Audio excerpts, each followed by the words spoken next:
Every time I complete a task, I ask myself the question, what can I do right now to make this task easier the next time I do it? Hello, and welcome back to the Blissful Mompreneur Podcast. I'm your host, Christina Hall, and I'm so grateful you're tuning in today. In 2019 and 2022, I baby-proofed my small business to not only run without me, but to thrive without me, allowing me to take 2 4-month maternity leaves to be with my babies. Those months were so precious, and they were made possible by the team and systems I put in place. Now I'm on a mission to help you do the same. If you're an overwhelmed female entrepreneur who's doing all the things in your business, and you're either pregnant, dreaming of having a baby someday, or already have kids, this episode is for you. I know how it feels to worry that stepping away from your business, even for a moment, could make everything fall apart. But let me tell you, it doesn't have to be that way. Today, I'm sharing 5 simple habits that can help you reduce stress, save time, and gain control over your business and life. If you start to implement these habits, you're going to take one step closer to having your business run without you. So whether you're planning for the future or already juggling motherhood and business, these habits are designed to make your life easier. So let's dive in. So I have organized these 5 habits into a simple acronym. This is so it'll help you remember the habits, and it'll also make it a little bit easier to implement. And these are the habits that have helped me stay sane as a mompreneur and has helped me transform my business so that it can run independent of me. The acronym is FOCUS, and the F stands for focus on self-care, O is optimize tasks, C is consistent weekly planning, U, uncover tasks to delegate, S, set time limits. So now we're going to dive deeper into each one of these habits so that you can start incorporating them into your life. Let's start with F, focus on self-care. Now, I know as a dedicated entrepreneur, self-care is often the first thing that gets pushed aside. And once I became a mom, self-care became even more difficult. It took me a good year to get back to exercising consistently after I had my son. But what life has taught me is taking care of yourself is so important. I've had my fair share of health issues, and when I take care of myself, I'm able to show up as the wife, mom, and business owner I want to be. And self-care doesn't always look the same. It has changed over the years as I've entered different seasons of my life. But the self-care habit that has worked the best for me is focusing on one specific self-care habit at a time. Sometimes I focus on drinking 64 ounces of water every day. Other times I'm focusing on getting 30 minutes of exercise every day. Or maybe I'm focusing on taking my vitamins every day. I evaluate what my body needs, and I choose one small habit that I can sustain during my current season of life. The beauty of focusing on one small habit is that it often is a lead domino that leads to me forming and doing other positive things for myself. In the past, I would try to do all the things at once. Meditate every day, get 8 hours of sleep, work out, etc. But I would get so overwhelmed that I wouldn't sustain the new habits. Once I started focusing on just one small habit, it became easier to incorporate into my daily routine. It didn't stress me out, and it often led to more positive changes. All right, let's now talk about O, and that is optimize tasks. When I was in the thick of everything, working 60 plus hours per week, I would just jump from one task to the next without thinking about the long term. It felt like I was constantly racing to get everything done, and I began to feel hopeless. As I started to learn the value of systemizing things in my life and business, I created a simple habit. Every time I complete a task, I ask myself the question, what can I do right now to make this task easier the next time I do it? This habit might sound small, but it's truly transformative.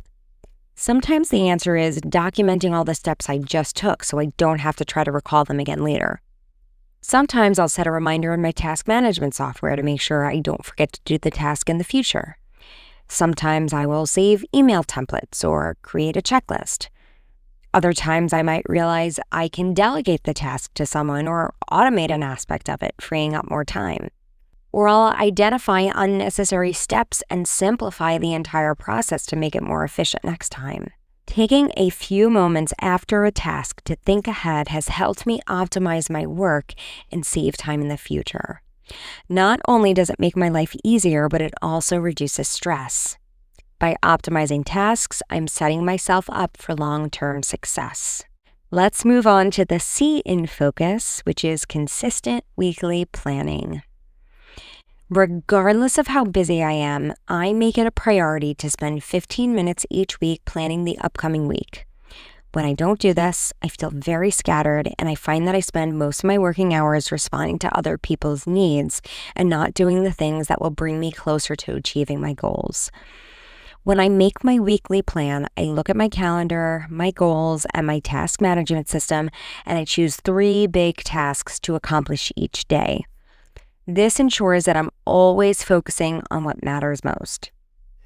By narrowing it down to just 3 key tasks each day, I avoid feeling overwhelmed and I ensure that I'm making steady progress towards my goals. It also allows some room for flexibility, knowing that life happens and things might need to shift.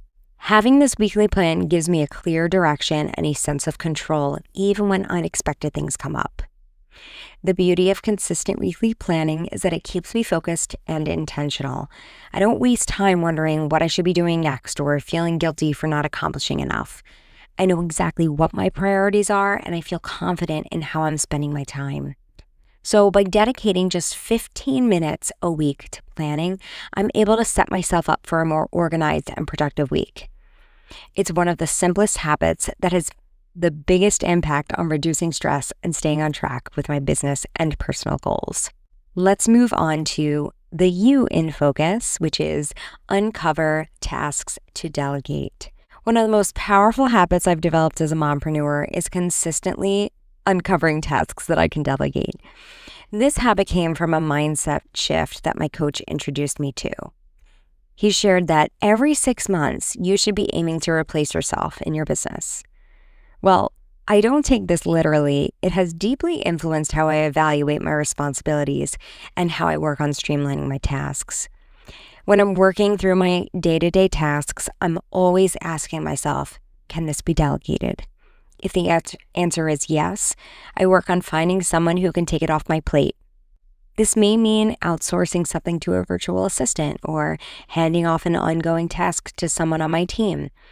The goal is to create space for myself by empowering others to take responsibility for things I don't need to be involved with.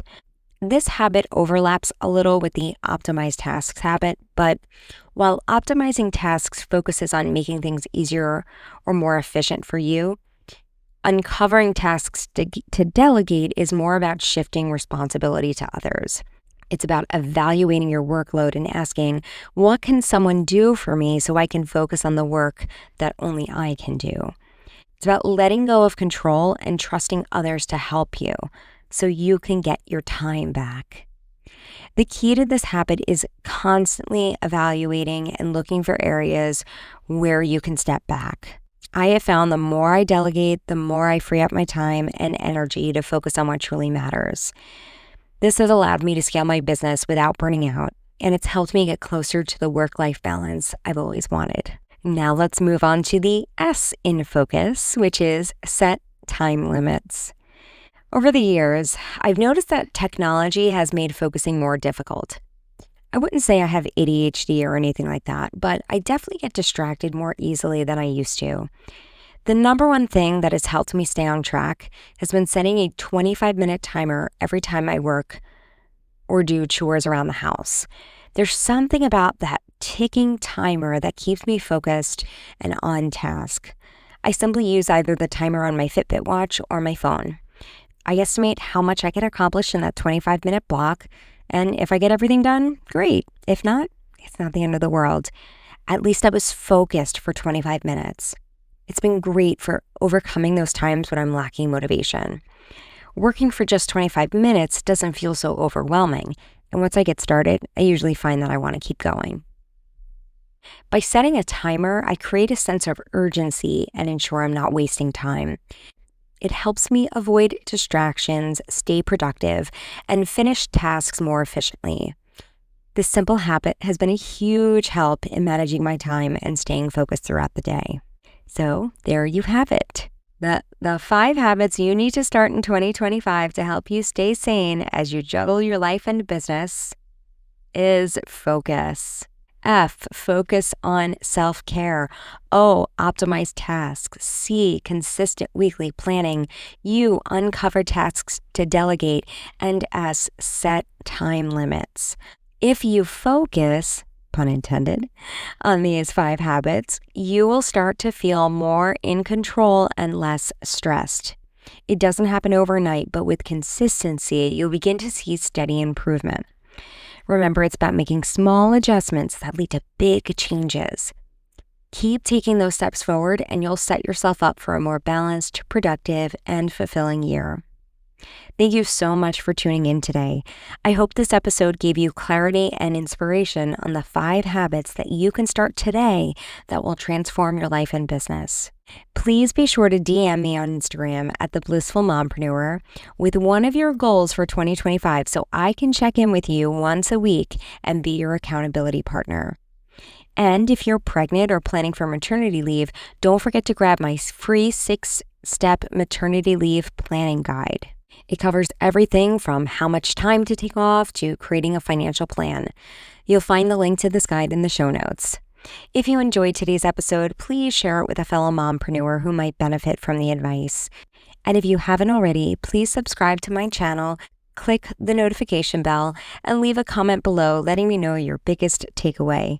It helps me reach more amazing women just like you. Thank you again for being here, and until next time, keep pursuing your bliss.